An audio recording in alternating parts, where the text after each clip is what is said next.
What is going on, Laker fans? Good morning. Hope everybody's off to a good start of their day. How could you kind of not be, to be honest with you?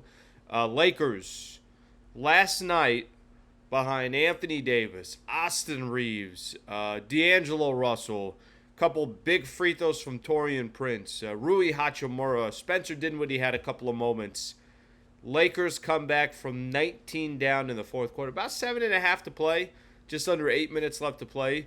Lakers come back and get a huge, huge win over the Milwaukee Bucks. So I'm gonna spend a little time just talking about how big of a game that was yesterday for the Lakers. Obviously, no LeBron James. I mean, if you had the Lakers winning that game yesterday or making it interesting, I'm just gonna say that you had more faith than I did.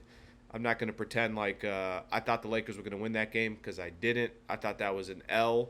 I thought the fact that the Lakers, A, didn't have Braun, B, the last time they played the Milwaukee Bucks, they won by one here at Crypto, and that was the 145, 144, I want to say it was. Oh, no, I'm sorry. What's it? Am I mixing all my scores together?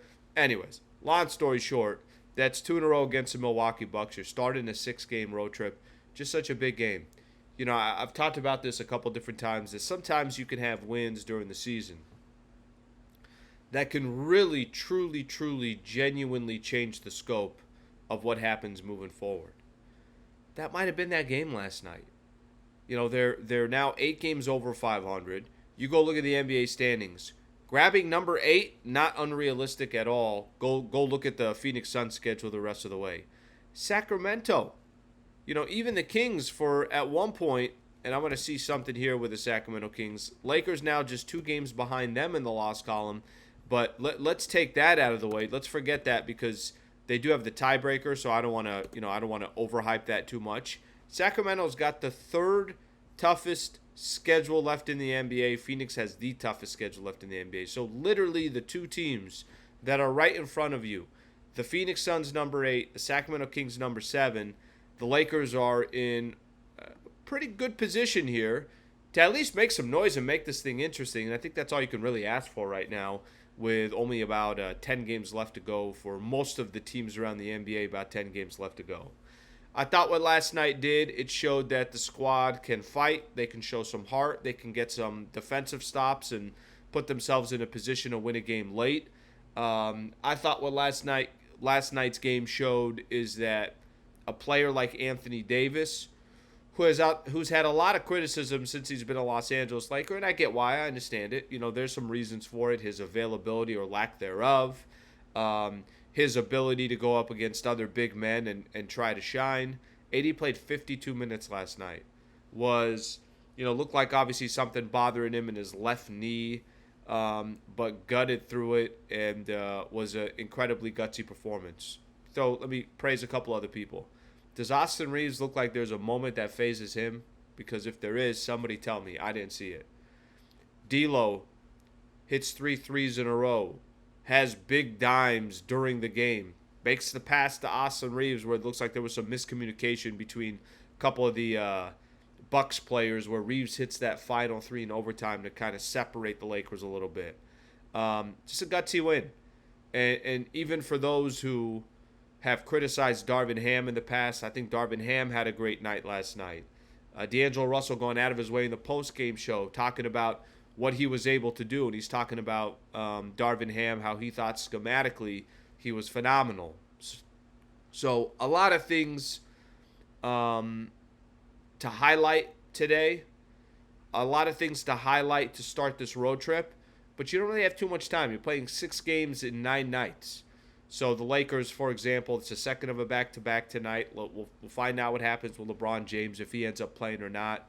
I know a lot of the major players for the Lakers, so just kind of use this as an example. 52 minutes for Anthony Davis, 50 minutes for D'Angelo Russell, 48 minutes for Austin Reaves. What's that all going to mean, in tonight's game? I'm not sure, but I think they could worry about it tonight. It's not like they have a true playoff contender on the second of a back-to-back. They got Memphis. They're going to be favored in 4 of the next 5 games.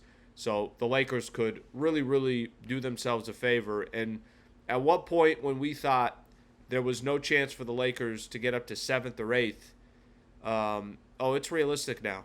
It is. The only way that happens, they got to keep winning. You can't depend on the other teams out there to just lose. That might happen either way, but if you don't win, then it obviously is not going to happen regardless. So Lakers have some work to do. Final thing that I want to get into, and I just want to mention this. Appreciate what the Lakers are doing right now. They're 16-7 in their last 23. 16-7.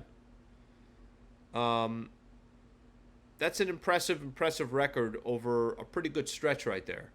I know it's not perfect. I know not every game is perfect. I know there are times it's like, what the heck happened this quarter?